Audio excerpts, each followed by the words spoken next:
হয়েছে তুমি আমাকে সবকিছু ঠিক করে বলো, না হলে আমি বুঝবো কি করে। কি হয়েছে বলো।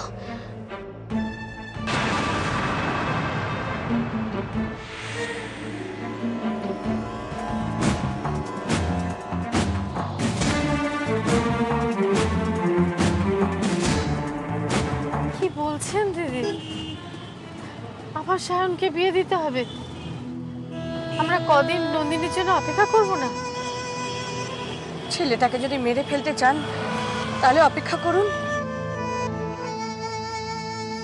আচ্ছা মাধবদা, এই মাত্র যেটা দৌড়ে পালালো সেটা ওদের মধ্যে কেউ ছিল না তো?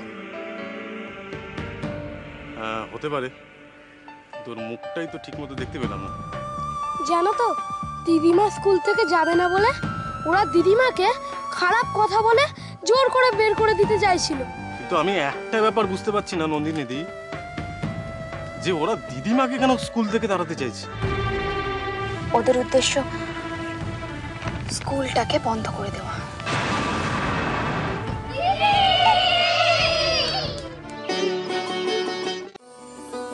তোমরা সবাই এসে গেছো? আমরা সবাই লেখাপড়া খেলা খেলবো, তোমরা যাও, আমি আসছি।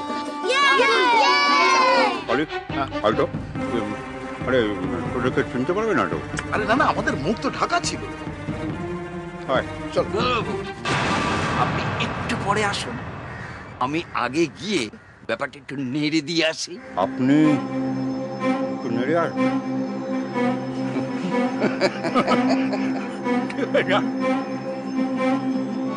আমরা বেড়ে দিচ্ছি, মাঝে তো তুমি দিয়ে এসো, যাও।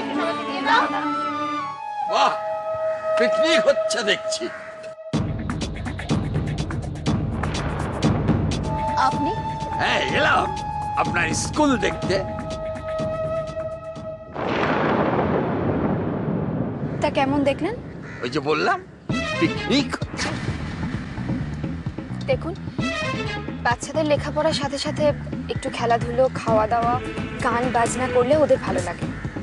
সেটাকে আপনি পিকনিক বলে ভাবতে পারেন, আমাদের সেটা মনে হয় না।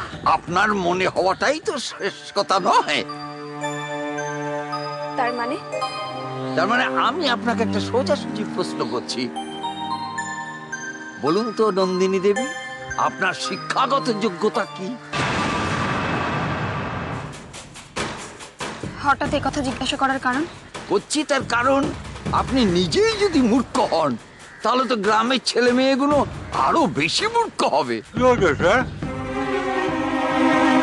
দেখুন, আপনি হচ্ছেন আইনের রক্ষক, আপনাকে তো আইন মেনেই চলতে হবে নাকি? সেই কথাই তো আমি এদেরকে বোঝাচ্ছিলাম। সেইভাবে চলতে হবে নাকি?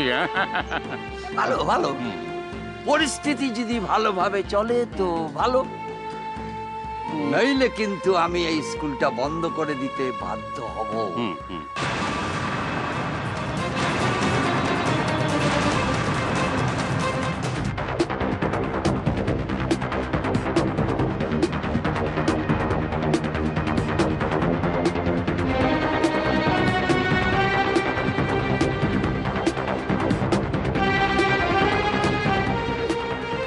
তুমি খাও, আমি আসছি।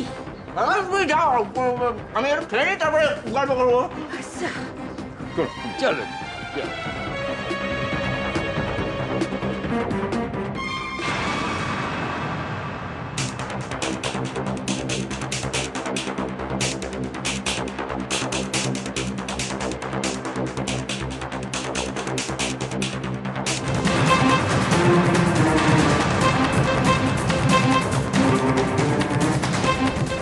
তুমি দিদিমাকে বলেছো এই গ্রাম থেকে চলে যাওয়ার কথা।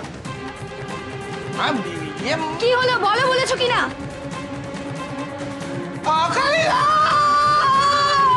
কি হয়েছে?